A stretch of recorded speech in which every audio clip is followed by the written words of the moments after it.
नमस्कार देवियों और सज्जनों। मन दुखी है लेकिन आप लोगों से एक नाम पूछना चाहूंगा। शिव गोपाल मिश्र के बारे में कुछ जानते हैं? नहीं जानते हो? क्योंकि मैं खुद कुछ घंटे पहले तक नहीं जानता था। शिव गोपाल मिश्र का अपराध यह है कि वो हिंदू हैं और बहराइच में माँ दुर्गा की प्रतिमा विसर्जन की शोभा यात्रा जो जा रही थी उसमें वह शामिल थे। जाहिर तौर पर एक मुस्लिम मोहल्ले से जब विसर्जन जा रहा था, विसर्जन शोभा यात्रा, तो वहां हमला हुआ, पत्थरबाजी हुई और फिर गोलियां चली। उस गोली कांड में शिव गोपाल मिश्र की मौत हो गई और ये कोई पहली बार नहीं है।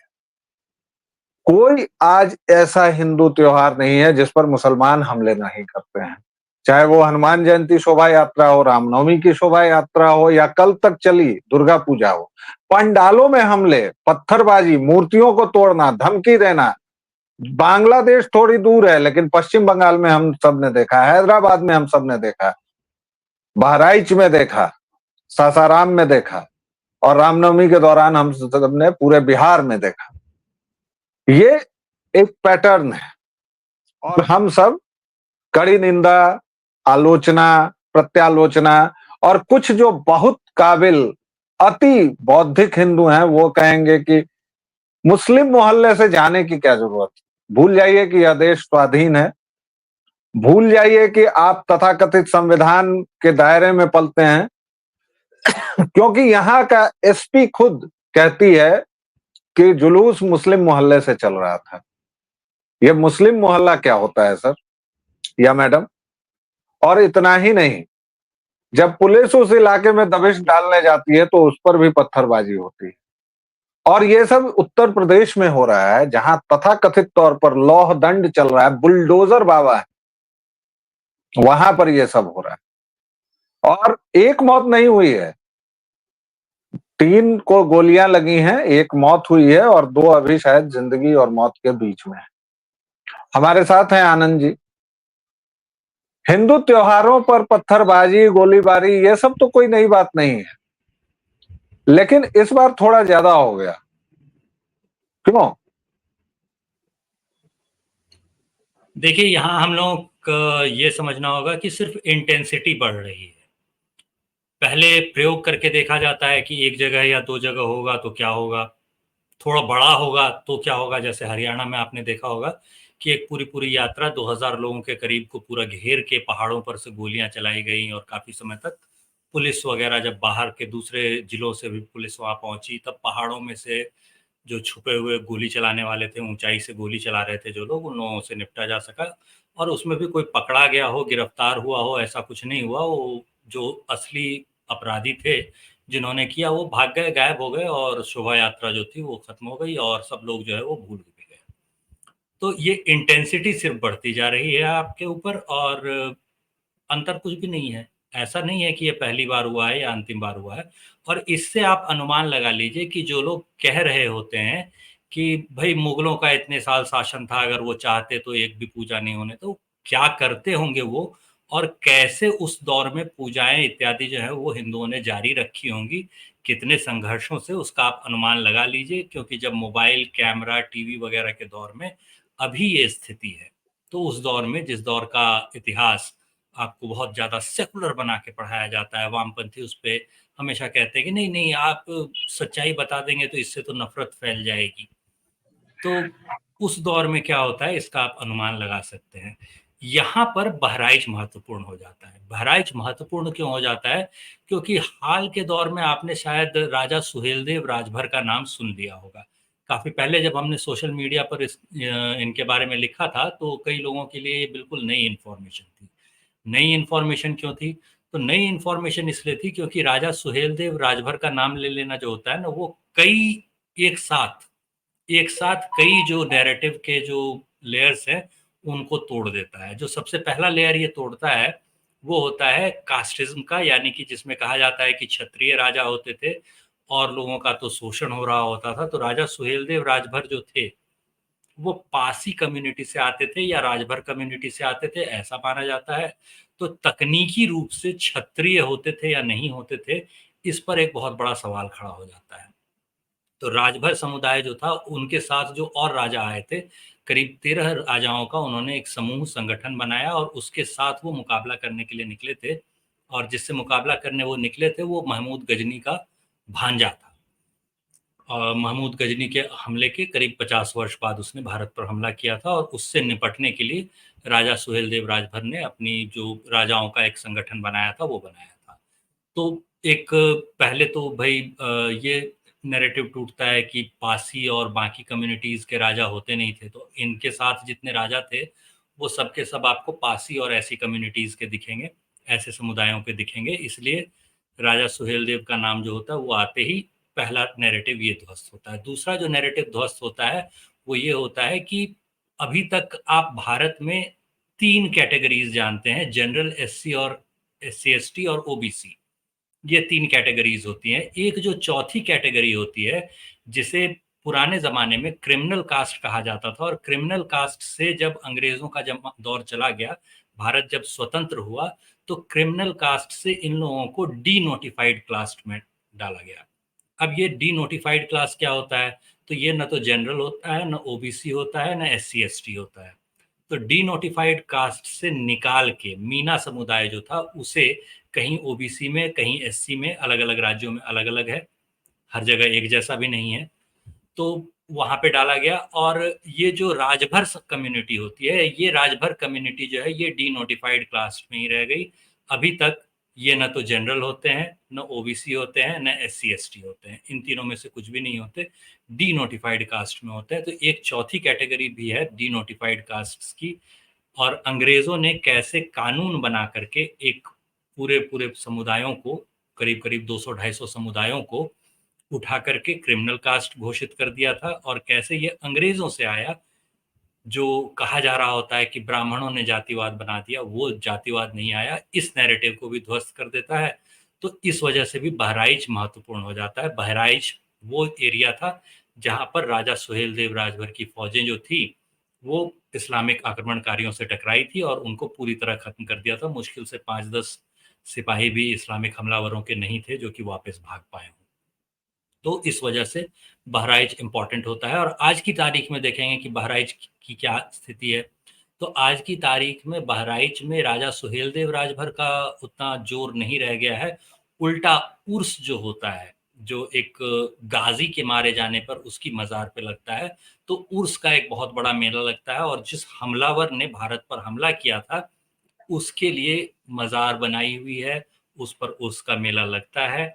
और उस मेले में कई हिंदू मूर्ख भी जो होते हैं, हीनू मूर्ख, हिंदू मूर्ख भी नहीं, हीनू मूर्ख जो होते हैं वो शामिल होते हैं, चादर-वादर चढ़ाते हैं। तो काफ़ी हद तक जो है ये सिस्टम जो है वो क्रिएट इन्हीं लोगों का किया हुआ है, मतलब हिंदू लोगों का किया हुआ है, हीनू लोगों का किया हुआ है। इतना सेकुलर आपको बना दिया गया कि आप पे आज मंदिरों पर, आपकी पूजा पंडालों पर हमले होने शुरू हो गए। तो गिनती बढ़ गई है। सिर्फ इतिहास की दृष्टि से आप देखेंगे तो ऐसा नहीं है कि आज पहली बार शुरू हुआ। ये इतिहास 1050 जो था ईस्वी, वहां से शुरू होता है। आप 1000 वर्ष बाद 2000 समथिंग समथिंग में उसे फिर से देख रहे हैं। 2024 में करीब करीब 1000 वर्ष हो गए। नहीं, बिल्कुल 1000 वर्ष पूरे हुए हैं और 10 साल बाकी है मात्र। क्योंकि 1034 में आप जिसकी बात कर रहे हैं, मैं दर्शकों को बता दूं, सालार मसूद गाजी था। और इस पर हमारे तथाकथित उपन्यासकारों ने, इतिहासकारों ने इस पर भेद पैदा करने की कोशिश की है कि वह महमूद गजनवी का भांजा था या नहीं, और अंततः वो इस पर भेद पैदा कर चुके हैं। अभी तक यह है कि वह विवादित विषय है, लेकिन लोगों का मानना है कि वह महमूद गजनवी का भांजा था। और उसी के खिलाफ राजा सुहेलदेव ने 21 पासी राजाओं का गठबंधन बनाया था, उसको मारा था और भगाया था। 1034 में उसकी मौत हुई थी, सालार मसूद गाजी की। और उसके बाद उसी साल उसकी कब्र पर, वहां तब का जो सुल्तान था उसने वहां कब्र बना दी। और उसके बाद जब फिरोज शाह तुगलक का राज आया तो वह भी उसकी कब्र पर गया था। इब्न बतूता ने भी उसकी कब्र का जिक्र किया है। और उसी समय से 1034 ईस्वी से जो धीरे धीरे धीरे धीरे हुआ, तो जिन राजा सुहेलदेव को पूजना था उन्हें तो हम लोगों ने पासी समाज के लिए अधिकृत कर दिया। और आज मैं एक डिबेट देख रहा था आनंद जी, उसमें जी आरजेडी की सो कॉल्ड तेज तर्रार कोई प्रवक्ता हैं, आलोक भारती, वो बता रही थी बहुत गौरव से कि 1947 के बाद, वो गिरिराज सिंह के किसी बयान पर प्रतिक्रिया दे रही थी कि 1947 के पहले अगर चलेंगे तो हम लोग 1000 साल पीछे जाएंगे, 3000 साल पीछे जाएंगे, यूरेशिया, मूल निवासी, ये सब जो तमाम बकवास बातें हैं, जिस पर अब इनके वैचारिक माई बाप भी पीछे हट गए हैं। खुद रोमिला आंटी जैसी उपन्यासकार उससे पीछे हट गई है। वो सब ये ले आते हैं और कहने को ये सब भी हीनू ही है। तो ये जो हीनुओं देखिए, की तो इसमें परंपरा बहुत है, इसमें बड़ी मजेदार बात होगी कि अगर इस परंपरा को आगे बढ़ाया जाए तो आपको ये देखना होगा कि फिर तो यादव कृष्ण जो थे वो भी आर्य थे और उनके वंशज जो हैं वो भी यूरेशिया जाएंगे, तो नहीं, खुद ही इसीलिए यूरेशियन है आपको, और दूसरा तो वो नहीं है। इसीलिए मैं रोक रहा हूं आपको कि हम लोग उस पर डिबेट ही नहीं करेंगे, उस पर बात ही नहीं करेंगे। ये जो हिंदुओं की महान परंपरा है, कुंठा, हीनता और ग्लानि बोध की, और कौन कहता है कि अभी मुगलों का राज नहीं है? बस जजिया लगना बाकी है साहब। और बंगाल में तो लग गया है, बांग्लादेश में तो हमने देख लिया, जिस पर नोबेल लॉरिएट बैठा हुआ और लगातार नकारता है, लेकिन बांग्लादेश के हिंदू किस तरह पूजा कर रहे हैं वो हमने देखा है। बंगाल में ममता बानो क्या कर रही है वो हमने देखा है। सेकुलर राज जहां जहां है वहां हमने देखा है। कर्नाटक में 2 साल पहले जिन पुलिस कर्मियों पर मुसलमानों की भीड़ ने हमला किया था, वैसे सारे मामले अभी के कांग्रेस सरकार ने हटा लिए। लेकिन मेरा दावा आनंद जी केवल हिंदुओं पर है। रामलीला होती है दिल्ली में, बहुत बड़ी रामलीला होती है, और उसमें किसको मुख्य अतिथि बनाया गया? बच्चा जनने की मशीन, लव जिहाद की पोस्टर गर्ल, महिला, लई, ये सब तो नाम बेकार हैं। उसका सही औरत औरत ही है। वो औरत जो लव जिहाद की पोस्टर औरत है, उस करीना खान को, अजय देवगन को, जो गुटखा खाने को प्रेरित कर रहा है, और ये लोग रामलीला में आते हैं और लव कुश रामलीला वाले इनको बुलाते हैं। आपके प्रतीक कैसे हैं? आपके अतिथि कैसे हैं? आपका बोध कहाँ है? आपका स्वत्व कहाँ है महाराज? आपकी आत्मा कहाँ है आनंद जी? हिंदुओं की आत्मा कहाँ चली गई है? कहाँ बेच खाए हैं ये? देखिए, बेज खाने वालों में जो एक वर्ग है वो बहुत छोटा है। जो बेच खाने वालों का वर्ग है वो बहुत छोटा है। लेकिन किस्मत की बात यह है कि पिछले 70 सालों में जैसा शासन रहा है, इस शासन व्यवस्था में वो इतना ऊपर पहुंच गए हैं कि जहां से आपको मीडिया में दिखाई देता है, जो पीआर एजेंसीज हैं जिनके जरिए ये तय किया जाएगा कि वहां पर मुख्य अतिथि कौन होगा, तो उन जगहों पर ये जाकर के बैठने में कामयाब हो गए हैं। और अब जनता को सीधा सीधा कहना होगा कि भैया तुम इनको बुलाओगे तो हम नहीं आ रहे। बिल्कुल साफ साफ बात करनी होगी, और जब ये साफ साफ बात होगी तो फिर बात समझ में भी आएगी। बहुत हद तक बॉलीवुड को ये चीज समझ में आने लगी है। तो जैसे ही एक बार सीधे सीधे जनता कहना शुरू करती है कि भाई मुझे नहीं देखना ये, तुम्हारी बकवास मुझे नहीं सुननी, तो अपने आप जो है वो बकवास करना बंद कर देता है। तो जब तक आप कहेंगे नहीं कि भैया तुम अगर हिंदुओं का मजाक उड़ा रहे हो या उन पर चुटकुले सुना रहे हो तो मेरी भावना आहत हो रही है, इसलिए तुम चुप हो जाओ, तब तक ये चुटकुला सुनाना आप पर जारी रखेंगे। और उन पर अगर आप कोई चुटकुला बना दें तो आप पर ब्लास्फेमी का मुकदमा हो जाएगा। ब्लास्फेमी का मुकदमा होगा तो बहुत मामूली बात है, सर्तन जुदा भी हो जाएगा और उसके बाद कहा जाएगा कि उकसाया तो इसी ने था, इसीलिए इसकी हत्या हो गई। नुपुर शर्मा जैसे लोग जो हैं उनको आपके जो तथाकथित हिंदुत्ववादी सरकारें हैं वो कहेंगी कि भाई घर में बैठ जाओ, जबकि वो कुछ भी अनोखा नहीं बोल रही थी, वो तो वही बोल रही थी जो हदीस में लिखा हुआ है। तो उस पर भी आपको, अब ये जो हिंदुओं का अपना खुद का जो स्वत्व का बोध है, वो जब तक आप जगाते नहीं कि भैया ये मेरा है और ये पराया है, शत्रु बोध जब तक आप जगाते नहीं, तब तक आपके लिए कोई भी लड़ाई लड़ना पॉसिबल नहीं है। आप पहचानते ही नहीं कि आपका शत्रु कौन है, और वो कितनी भी मीठी बातें कर रहा है वो है आपका शत्रु ही। ये चीज़ जब तक आप समझना शुरू नहीं करते तब तक जो है वो बदलेगा नहीं, स्थितियां ऐसी ही रहेंगी। अभी जो आप देख रहे हैं ये छोटे पैमाने पर, अभी तक भी आप जो देख रहे हैं वो छोटे पैमाने पर है। हर शहर में, हर कस्बे में ऐसी शोभा यात्राओं पर आपको पत्थरबाजी देखने को मिल रही है। और इस पत्थरबाजी के मामले में किसी को सजा हुई या नहीं हुई, ये अगर आप चेक करेंगे तो आप देखेंगे कि अधिकांश मामलों में कोई अगर गिरफ्तार हुआ भी था तो उसे कब का बेल हो चुकी है और वो कब का बाहर जा चुका है। तो आपकी न्याय व्यवस्था भी ऐसी है पंगु, लाचार और निकम्मी, अकर्मण्य, कि वो सजा नहीं दे सकती। तो अपनी सुरक्षा का भार जब आप किसी सरकार को दे करके बैठेंगे, तो फिर तो आपको सरकार या तो आपको ऐसी रखनी पड़ेगी जो आपकी सुरक्षा कर सके, या फिर आपको अपनी सुरक्षा का दायित्व अपने हाथ में लेना पड़ेगा कि नहीं भैया बहुत हो गया, तुमसे नहीं संभल रहा, हम लोग खुद संभाल लेंगे। तो जनता नहीं, और जनार्दन आप होती है, ये आपको याद दिलाना पड़ेगा। नहीं, और आप जिस तरह की बात कर रहे हैं उसमें तो न्यायपालिका को न्याय देने वाला तो मैं कतई नहीं मानता। फैसले सुनाते हैं, और वो फैसले भी आजकल वो नहीं सुनाते हैं, पता नहीं कौन से फैसले यहाँ सुनाते हैं, आधे अधूरे फैसले सुनाते हैं। बहरहाल, यह कोई पहला और आखिरी मामला नहीं है, और हिंदुओं को दो चीजें सीखनी होंगी जो आपने बताई, स्वत्वबोध और शत्रुबोध। क्योंकि एम.एफ. हुसैन नाम का एक गलीच पेंटर था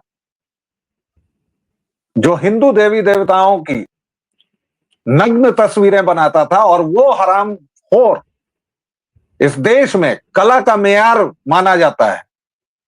वो हरामखोर इस देश में सबसे बड़ा पेंटर माना जाता है, और उस हरामखोर ने इस देश को छोड़ दिया। एक मुस्लिम देश कतर में जाके मर गया, एड़ियां रगड़ रगड़ के, लेकिन उसने कभी माफी नहीं मांगी, और इस देश के हिंदू तथाकथित तौर पर उसको अभिव्यक्ति की स्वतंत्रता बताते रहे।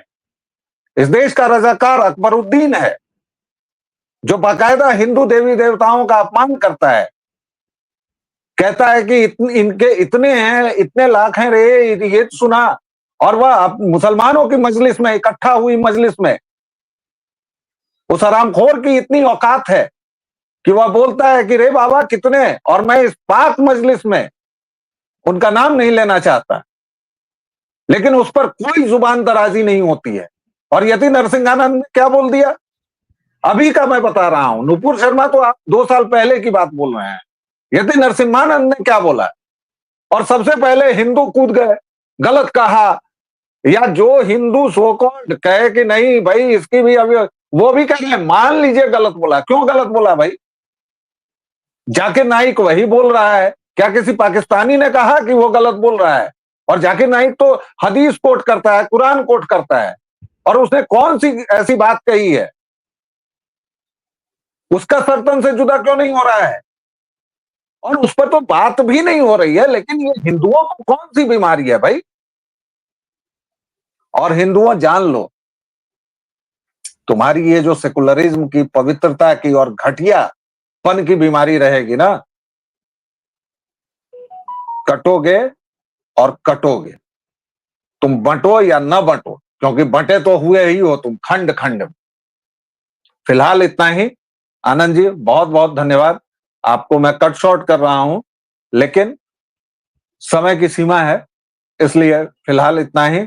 दर्शकों, कुछ सवालों के साथ छोड़ के जाता हूं। क्या किसी मुसलमान को आपने अमरनाथ यात्रा पर होने वाले हमलों की निंदा करते सुना है? किसी मुसलमान को? अच्छा मुसलमान, बुरा मुसलमान, बौद्धिक मुसलमान, फलाना मुसलमान, ढिमाका मुसलमान, किसी ने अमरनाथ यात्रा पर होने वाले हमलों की निंदा की है क्या? क्या किसी ने वक्फ बोर्ड की बेईमानी और हरामखोरी पर अपनी जुबान खोली है क्या? क्या किसी ने हिंदू शोभा यात्राओं पर हो रहे हमलों पर अपनी जुबान खोली है, उसकी निंदा की है? क्या किसी मुसलमान ने किसी माफिया को माफिया कहा है क्या? चाहे वो असगर वजाहत हो या जावेद अख्तर हो, कोई भी हो।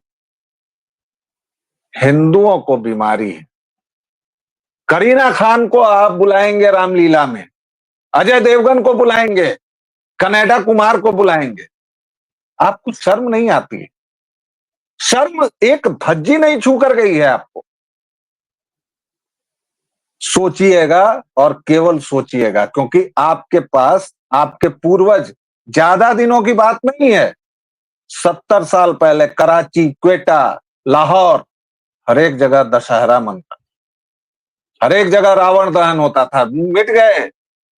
1990 में कश्मीरी हिंदू पंडित कश्मीरियत की मलाई चावते चावते पनाह हो गए, और आज वो फारूक अब्दुल्ला, उसकी इतनी हिम्मत है कि वो कहता है कि आ जाओ। उसके बाप का कश्मीर है, उसके बाप ने दिया था उसको, या उसके बाप का जो दोस्त था दुर्घटनावश हिंदू नेहरू, नेहरू की जागीर थी क्या कश्मीर?